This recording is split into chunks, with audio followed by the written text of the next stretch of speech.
আসসালামু আলাইকুম প্রিয় বন্ধুরা, তোমরা সবাই কেমন আছো? আশা করি তোমরা সবাই ভালো আছো। আমিও ভালো আছি। তো আজকেও তোমাদেরকে একটি গল্প আমি বলবো। তো প্রিয় বন্ধুরা, এটা কোনো বানানো গল্প নয় বা কোনো নাটক সিনেমার গল্প নয়, বরঞ্চ এমন কিছু জীবনের কাহিনী যা তোমাদের সবারই জানা দরকার, যাতে মোটামুটি আমরা সবাই সতর্ক থাকতে পারি। এই জন্যই তোমাদের সঙ্গে আমি গল্পটি শেয়ার করব। তো চলো শুরু করা যাক। তো প্রিয় বন্ধুরা, আমি হচ্ছি যে খুবই একটি একেবারে গরিব যদি বলি তাহলে ভুল হবে। আছে মোটামুটি, হাতে আনি হাঁড়িতে খাই, এই ধরনের ফ্যামিলির একটা লোক। আমার বাবা হচ্ছে কৃষক। সে পরের জমিতে সারাদিন কাজ করে দিন হাজিরা বাবদ যে কয়টা টাকা পায় তাই দিয়েই আমাদের সংসার মোটামুটি চলে। সেখান থেকে সংসার চালানোর পর যে কয় টাকা সে সঞ্চয় করতে পারে ওই টাকাটার উপরেই আমার লেখাপড়া চলে। এভাবেই ছোট্ট থেকে আমার বাবা আমাকে লেখাপড়া শেখায়। আমাদের ঘরে আমি একাই একটি মাত্র মেয়ে। আমার বাবার আর কোনো সন্তান বা সন্তানই নেই, শুধু আমি একা। যাই হোক, এরকম অবস্থায় আমি আমার বাবার বাড়িতে কোনো আত্মীয় স্বজন বা জমা জমি এরকম কিছুই নেই আমার বাবার।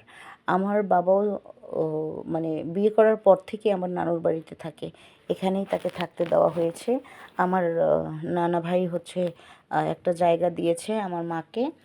তো আমার মা হচ্ছে ওখানে একটা ঘর করেছে, এক মাটির ঘর আমাদের। আর উপরে হচ্ছে ওই যে পল দিয়া চাল বানাইছে, খেরের চাল, এর ধরনের একটি চাল দেওয়া উপরে। এই ঘরটার মধ্যেই থাকি। ওই ঘরটা হচ্ছে ভিতর থেকে দুই ভাগে ভাগ করা আছে। এক সাইডে হচ্ছে তোমার কি বলে, ওই মাটি দিয়েই একটা ডবল চৌকি বানানো হয়েছে, আর একটা সিঙ্গেল চৌকি বানানো হয়েছে। আর 4-5টা পাতিল, একটা কড়াই, 2টা চামচ, একটা খুন্তি, এইটুকুই আমাদের সংসারের জিনিসপত্র। আর খেতা বালিশ, আর কিছুই নেই। যাই হোক, এরকম অবস্থায় আমার বাবা হচ্ছে সমস্ত তার সঞ্চয় করা যতটুকু টাকা হইতো সব কিছুই কোনো মতো নামমাত্র খেয়ে আমার পিছনে সঞ্চয় করতো, আমাকে ব্যয় করতো আমাকে লেখাপড়া করানোর জন্য। তো যাই হোক, আমি লেখাপড়া করতে করতে করতে করতে করতে করতে মোটামুটি ইউনিভার্সিটিতে উঠে গেলাম। তো ইউনিভার্সিটিতে ওঠা পর্যন্ত কলেজ থেকে একটু ডিস্টার্ব ছিল। আমরা একসাথে পড়তে পড়তে পড়তে পড়তে মিলন, ওর নাম ছিল মিলন, মিলন আমার উপরে একটু আকৃষ্ট ছিল। তো যাই হোক, আমি এত গরিব মানুষের মেয়ে বলে আমি এতটা পাত্তা দিতাম না, ছেলেপেলের সাথে কথা বলতাম না। আমি আমার মতো লেখাপড়া নিয়ে সার্বক্ষণিক ব্যস্ত ছিলাম। তো মিলন হচ্ছে আমাকে প্রচণ্ড ডিস্টার্ব করতো আমার লেখায়, পড়ায়, চলা ফেরায়। তো যাই হোক, আমরা কলেজ শেষ করে যখন ইউনিভার্সিটিতে যাই, তো আমার পরপর দেখলাম যে মিলনও ওই ইউনিভার্সিটিতেই ভর্তি হয়ে গেল। হ্যাঁ, তো আমি বললাম, কী ব্যাপার তুই এখানে? বললো, হ্যাঁ, তুই যেখানে আমি সেখানে। যাই হোক, আমি ওকে বেশ কিছু কথা বলেছি। দেখ, আমি হচ্ছে গরিব মানুষের সন্তান। আমার বাবা অনেক পরিশ্রম করে আমাকে লেখাপড়া শিখাইছে। হ্যাঁ, ও আমাকে কিছু কিছু কথা বলতো, চল আজকে ঘুরতে যাব, তোকে আমার অনেক ভালো লাগে, এই সেই বিভিন্ন টাইপের কথাবার্তা বলতো। তো আমি ওকে বলতাম, আমি অনেক গরিব ঘরের সন্তান, আমি আমার বাবা মার বিরুদ্ধে যে এমন কোনো কাজ করব না যাতে করে আমার বাবা মার মুখে চুনকালি পড়ে। প্লিজ তুই তোর মতো লেখাপড়া করে আগায় যা, আর আমি আমার মতো, এটা নিয়ে আর কোনো কথা হবে না আমাদের মধ্যে, ঠিক আছে? আমি ওকে এইভাবে বলতাম। তো বলার পরে আমরা বেশ কিছুদিন ক্লাস করি, ক্লাস শুরু হয়ে যায় আমাদের। করার পরে একদিন ও হচ্ছে আমাকে সরি বলতেছে, দেখ আমি তোকে যত রকম প্রেশারি করেছি, তো তার জন্য আমি সরি, আমি সত্যি মন থেকে তোকে অনেক অনেক পছন্দ করি। আমি তোদের বাড়িতে যাব, যাওয়ার পরে হচ্ছে যে আমাকে আমাদের বাড়িতে নিয়ে আসবো। আমি বললাম, ঠিক আছে, তুই যদি পারিবারিকভাবে ম্যানেজ করতে পারিস তাহলে আমার কোনো প্রবলেম নেই। তো কথা অনুযায়ী আমাদের বাড়িতে আসছে, বেশ কিছুদিন পর আসছে। আইসা আমার আব্বা আম্মার সাথে কথা বলছে, কিন্তু ও খুবই খুবই খানদানি পরিবারের ছেলে ছিল, এবং ওদের অনেক বড় গৃহস্থী ছিল, নামডাকও ছিল। তো আমার বাবাও একটু ভয় পেত। তো আমার বাবাকেও বিভিন্ন আকার ইঙ্গিতে বুঝাইছে যে আঙ্কেল আমি ওকে কখনোই কষ্ট দিব না, ওকে হচ্ছে খুবই ভালোবাসবো, খুবই ভালো রাখবো, হ্যাঁ, কষ্টের ধার দিয়েও যেতে দেবো না। এই ধরনের কথাবার্তা বলে মোটামুটি বাবার তো মন জোগায় ফেলছে। বাবা তো কৃষক মানুষ, খুবই সরল সোজা, হ্যাঁ। তো বাবা তো মোটামুটি হ্যাঁ না কিছুই বলে নাই, তবে তার মত আছে এটা বলছে। তো বাবা বলছে বলার মধ্যে একটা কথাই বলছে যে আমার মেয়ের আগে লেখাপড়া শেষ হয়ে নিক বাবা, তারপরে এসব নিয়ে চিন্তা ভাবনা করবো, সমস্যা নেই। বলছে ঠিক আছে, আপনারা যদি পারমিশন দেন তাহলে আপনাদের মেয়েকে আমাদের বাড়িটা আমি ঘুরাই নিয়ে আসবো। হ্যাঁ, আমার মা ওকে দেখতে চাইছে। তো বাবা তো সরল সোজা মানুষ, সে বলে দিছে আচ্ছা ঠিক আছে, কোনো সমস্যা নেই, যাবে। তো আমাদের ছুটির দিন ও আসছে। আসার পর আমাকে নিয়ে গেছে। আর নিয়ে যাওয়ার পর ওদের বাড়িতে গেছি। এখন যায়া দেখি যে ওদের মা নাই বাড়িতে। ওর মা বাড়িতে নাই। ও শুধু একাই।